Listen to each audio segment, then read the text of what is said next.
مساء الخير يا بنات. النهاردة هنعمل معاكم كشري بعدس اصفر مع بطاطس وصلصة.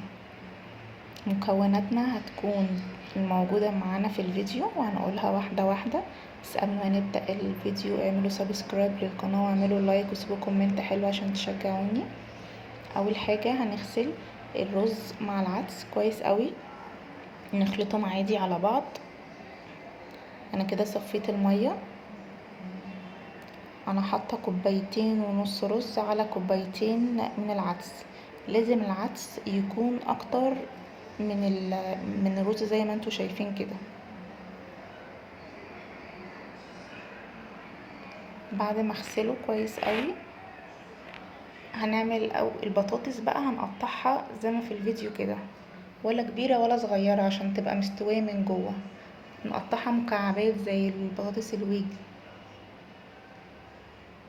نغسلها كويس طبعا، نغلي المية نحط فيها معلقة نص معلقة ملح، واول لما المية تغلي نحط البطاطس فيها. ما نهريش البطاطس قوي عشان ما تتهريش مننا لما نطلعها، عشان احنا لسه هنحطها في خل فممكن تتهري مننا.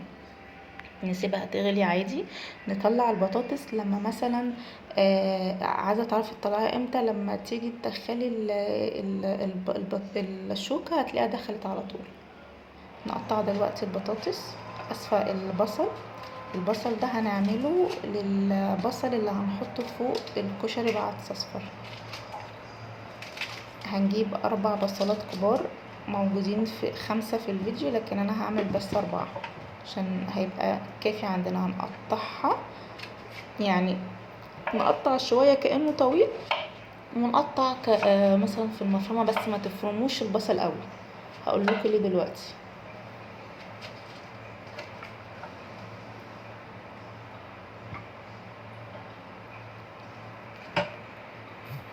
البصل هنقطعه كده زي الفيديو كده بالظبط، بس ما نفرموش ابدا في المفرمه، يعني يبقى ناعم. انا مش عايزاه ناعم خالص عشان مش هيدي الشكل اللي احنا طالبينه.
شوفوا في المفرمة هتلاقيني مش فرمة قوي.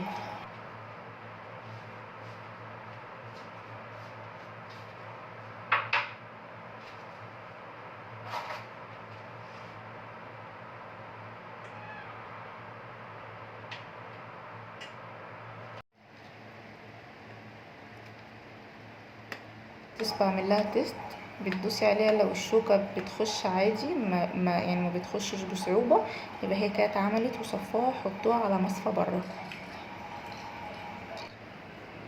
صفيتها دلوقتي وحطيتها في المصفى. حطينا في المية زي ما قلتلكوا، حطينا ملح. هنعمل بقى البصل اللي هنحطه فوق الكشري بعدس اصفر. نحط زيت شوية حلوين. اول ما نحط البصل هتلاقي دي كمية كبيرة قوي، البصل بيكش، يعني في كل اللي انتوا هتشوفوه ده هتلاقيه كش حبة صغيرين جدا. هنعملها بزيت فقط. بص البصل انا مقطعاه ازاي، حتت صغيرة على حتت طويلة كده. الطويلة دي هتدي شكل حلو للبصل. بصوا كل الكمية اللي انا حطاها دي هتلاقيها في الاخر كشت بقت كمية صغيرة. نفضل بقى ايه، مش هنقلب كتير، هنخلي البصل ايه كده، البصل مكرمل، انا عايزه البصل يسود. هتلاقوا الحله بتاعتكم اسودت كده عادي طبيعي، انا عايزه البصل يدي اللون ده كده بالظبط. هنحطه على جنب عقبال ما نعمل الرز.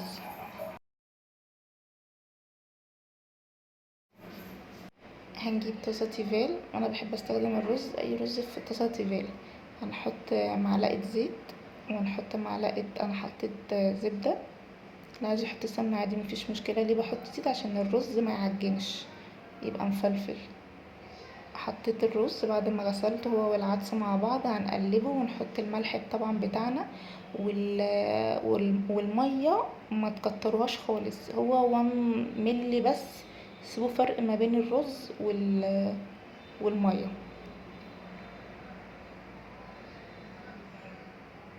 بصوا ما حطيتش ميه كتير. نسيبه يستوي بقى ونغطيه. نجيب حله. دلوقتي هنعمل الصلصه بتاعتنا اللي هتتحط جنب الكشري بعدس اصفر. نحط معلقه سمنه كبيره او زبده. انا حطيت معلقه سمنه. ونحط 5 فصوص توم يبقوا مدهون في الهون. نفضل نقلب لحد ما الثوم يغير يعني يصفر، ما تخلوش يصد خالص عشان ما يمررش معانا في الصلصه. اول لما لونه يغير نحط على طول البصل. كده الرز بتاعنا الميه بتاعته شربته، هنقلبه ونحط الشياطة تحتيه.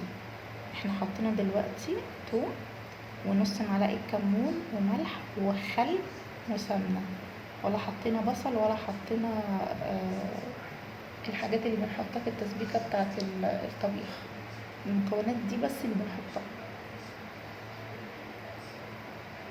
ولا بنحط كزبرة. كده الرز اتعمل معانا. هنفرش بقى البصل اللي احنا عملناه فوق.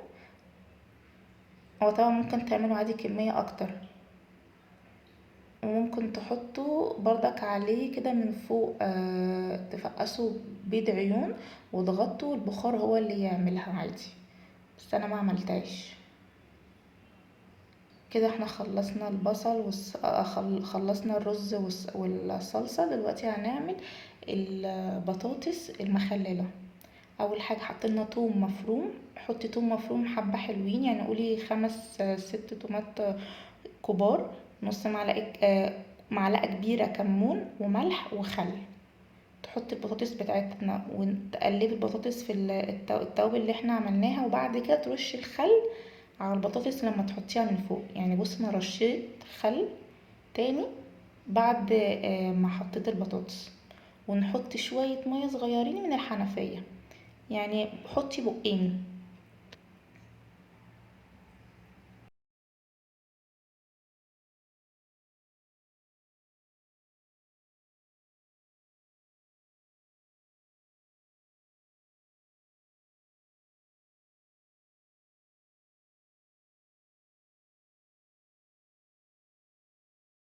انا سخنت ميه في الكتل وحطيت شويه ميه زي ما قلتلكوا عشان تديني بس الميه اللي تحت البطاطس دي.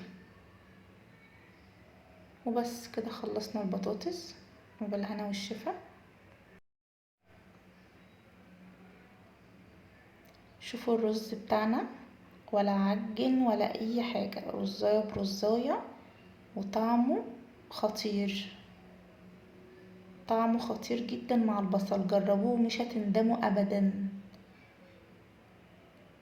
معجنش معانا خالص، ده انا بعد ما غرفت.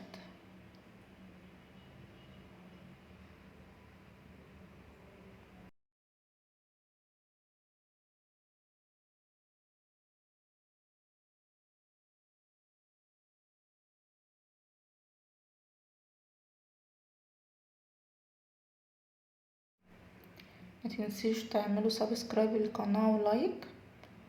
وده البطاطس بتاعتنا، طعمها زي المحلات بالظبط.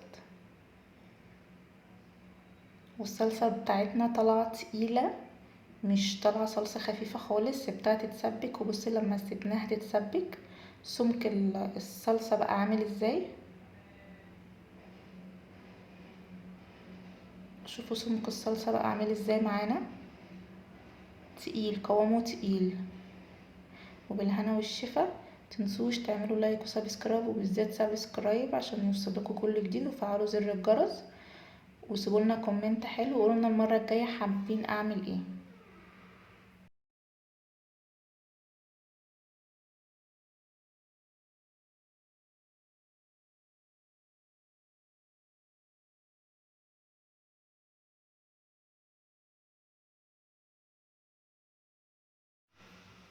سبسكرايب للقناة ولايك للفيديو وكومنت حلو، وسيبولنا كومنت جميل زيكم.